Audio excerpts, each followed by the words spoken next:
तो बच्चों आज हम कक्षा 11वीं कॉमर्स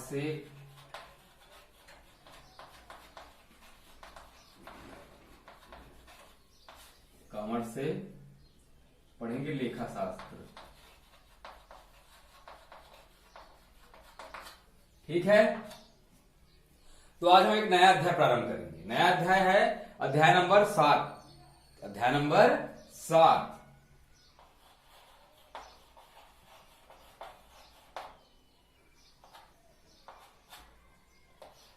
ये है खाता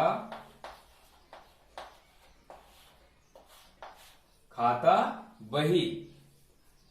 इस अध्याय में हम खाता बही पढ़ेंगे। क्या पढ़ेंगे? खाता बही। तो इसके कुछ शब्दावली होते हैं, उसको हम जानेंगे कि क्या क्या है। सबसे पहले तो हम जानते हैं कि खाता बही है क्या। सबसे पहले जो अध्याय का हेडिंग दिया गया है उसे ही हमें जानना होगा कि खाता बही है क्या। तो हम हिसाब किताब की वह प्रमुख बही जिसमें जर्नल में उतारे गए समस्त लेन देनों को वर्गीकृत कर तिथिवार भिन्न भिन्न खातों में संक्षिप्त में दर्ज किया जाता है। हिसाब किताब की वह प्रमुख बही जिसमें नकल बही में उतारे गए खातों को अलग अलग कर वर्गीकरण कर तिथिवार एंट्री की जाती है। जैसे कि हम जर्नल एंट्री जब बनाते थे, पहले ही मैंने आपको बताया है, नकल बही जब हम बनाते थे तो हम क्या करते थे, सबको एक साथ लिख देते, चाहे कोई सा भी डेट हो, कोई सा भी महीना हो, सबको हम लिख देते थे, एक में लिख देते थे। लेकिन इसमें क्या करना है, उसी नकल बही से उसे अलग अलग तिथिवार लिखना होगा। जैसे कि माल खाता है तो हमें माल खाता अलग सुनाना पड़ेगा। रोकड़ खाता है तो जितना भी रोकड़ खाते उसमें आएगा उसको रोकड़ खाते में अलग लिखना पड़ेगा। किसी व्यक्ति का व्यक्तिगत खाता है तो उसको अलग से लिखने होंगे। तो जितने भी खाता हम नकल बही में एंट्री करते हैं, एक साथ करते हैं, उसे अलग अलग वर्गीकरण करना, तिथिवार जमाना, अलग अलग खातों में उसे स्पष्ट रूप से रखना ही खाता बही कहलाएगा। ठीक है, आगे हम देखते हैं। ये खाता बही हो गया। अब हम आगे देखते हैं खतौनी। अब एक उटपटांग टाइप लग रहा है, खतौनी है ना, खतौनी। तो हम खतौनी को भी जानते हैं। जर्नल एवं सहायक बहियों में दर्ज किए गए लेन देनों को खाता बही में उतारना। जर्नल एवं सहायक बहियों में लिखे गए किए गए खातों को एक अलग से बही में उतारना ही खतौनी कहलाता है। पृष्ठांकन।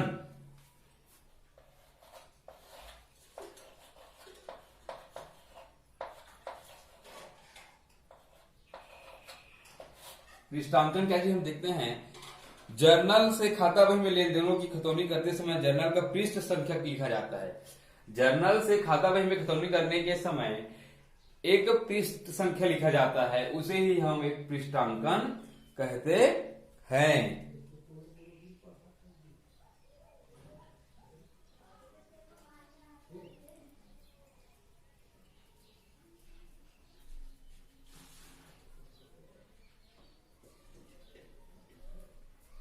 तो ये है, हम अभी जान रहे हैं शब्दावली के बारे में। हम आगे बढ़ते हैं। से तथा टू को बाय अंग्रेजी में भाषा खाते की खतौनी करते समय डेबिट विवरण के खाते को टू और क्रेडिट विवरण के खाते को बाय लिखा जाता है। ठीक है, अब हम देखते हैं सीधी खतौनी। अगला है सीधी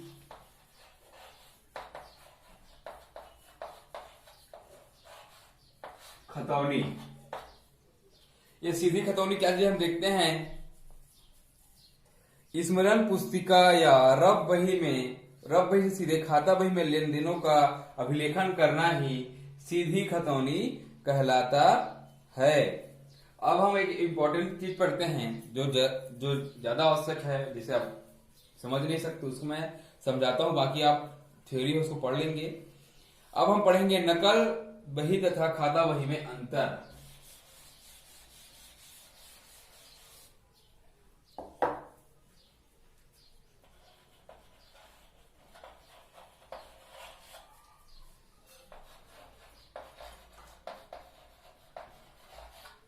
ठीक है, तो सबसे पहले हम एक अंतर का आधार देख लेंगे। ठीक है, अंतर का आधार देख लेते हैं।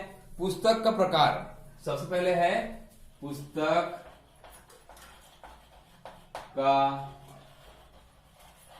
प्रकार। क्या देखेंगे? पुस्तक का प्रकार। नकल बही प्रारंभिक लेखों की पुस्तक है। क्या है? नकल बही प्रारंभिक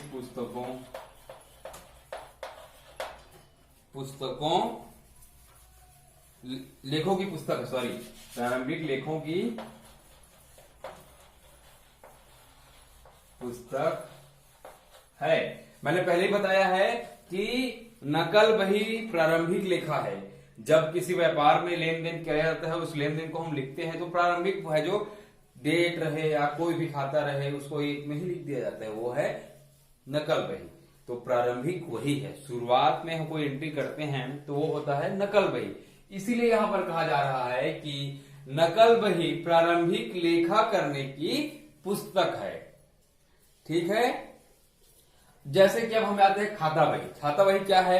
खाता बही वर्गीकरण की पुस्तक है। खाता बही वर्गीकरण की पुस्तक है। यहां पर आप समझेंगे, नकल बही जो है प्रारंभिक लेखा करने की पुस्तक है। नकल बही क्या है? शुरू में हम लिखते हैं, जब किसी व्यापार प्रारंभ करते हैं या हम लेन देन करते हैं तो उसको हम क्या बनाते हैं? नकल बही बनाते हैं। तो क्या लिखा गया है? प्रारंभिक लेखा की पुस्तक है। लेकिन खाता बही वर्गीकरण की पुस्तक है। मतलब कि नकल बही से हम उसे अलग अलग खातों के अनुसार अलग अलग खाता बना करके लिखते हैं। जैसे राम खाता है तो उसको राम का अलग खाता बनाएंगे, जितने बार भी राम आएगा उसको हम राम वाले खाते में लिखेंगे। रोकड़ खाता आ गया है तो हम रोकड़ खाता अलग से बनाएंगे, और उस नकल बही में जितने बार भी रोकड़ आएगा उसको हम नियम के अनुसार उस रोकड़ बही में डाल देंगे। माल खाता है तो हम माल खाता अलग से बनाएंगे, फर्नीचर खाता है तो फर्नीचर खाता हम अलग से बनाएंगे।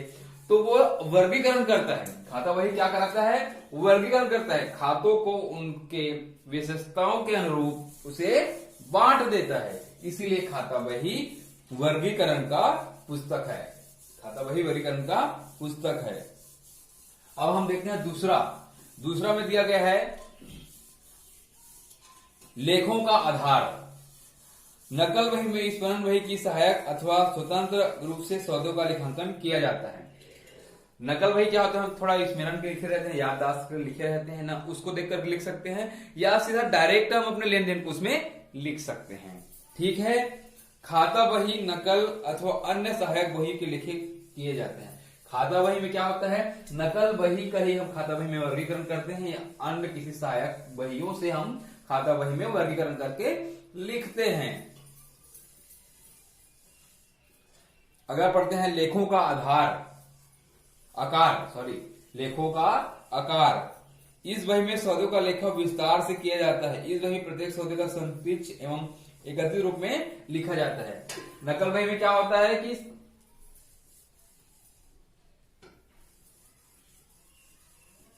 विस्तार से लिखा जाता है कि भाई किस काम के लिए किया गया। हम नीचे में लिखते हैं ना, नरेशन लिखते हैं, ब्रैकेट में बंद करके जब नकल बही बनाते हैं तो कि राम ने माल खरीदा, राम से हमने उधार माल खरीदा, नगद माल बेचा, ये सब लिखते हैं ना। तो ये वर्गीकरण से नहीं बल्कि विस्तार से लिखता है। लेकिन खाता बही जो है, खाता के विशेषता के अनुरूप उसे संक्षिप्त में ना लिख करके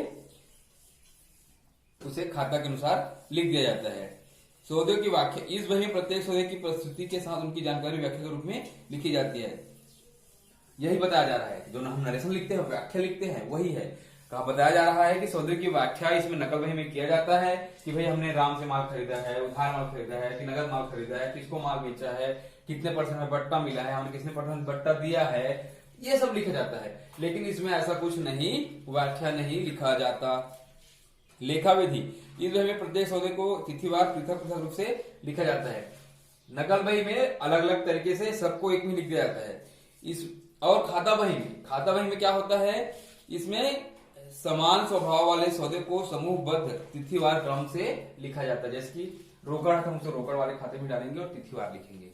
अगर कुछ और है जैसे कि माल है तो माल का हम अलग से लिखेंगे, फर्नीचर है तो उसको फर्नीचर वाले खाते में अलग से लिखेंगे और तिथिवार लिखेंगे। ये हो गया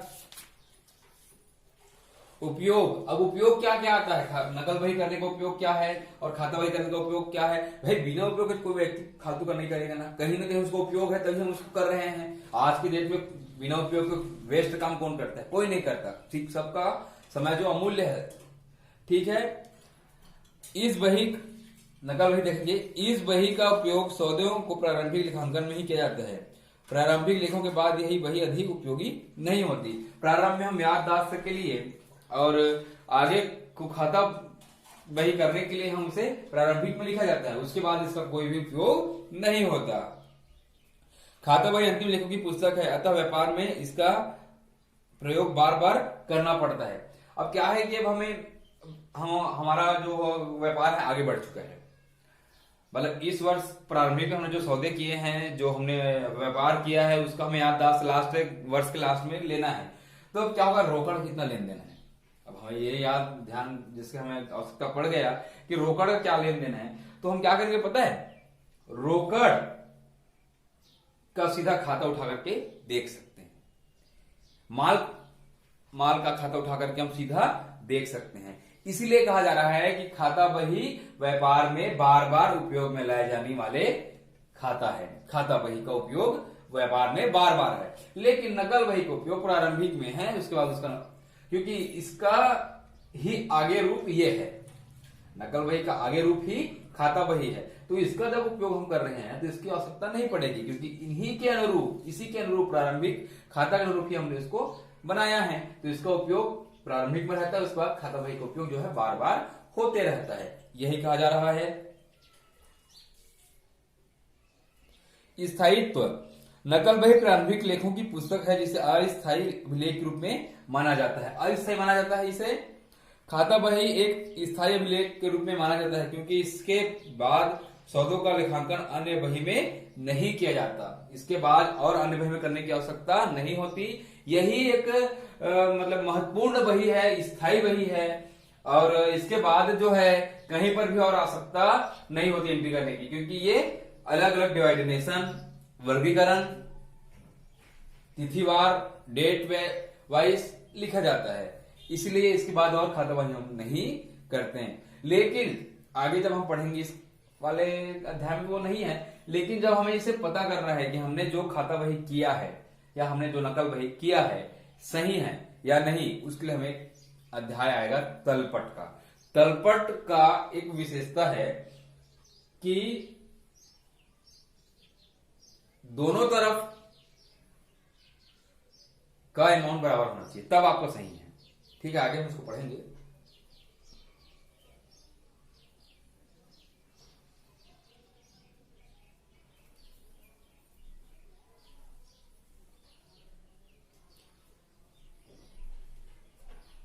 तो आज की इस क्लास में हम इतना ही जानते हैं, और आगे हम और क्लास, बड़ी बड़ी क्लास लेंगे। आज जो प्रारंभिक है उसको आप अच्छे से वॉच करेंगे वीडियो को, उसके बाद ही हम आगे बढ़ेंगे।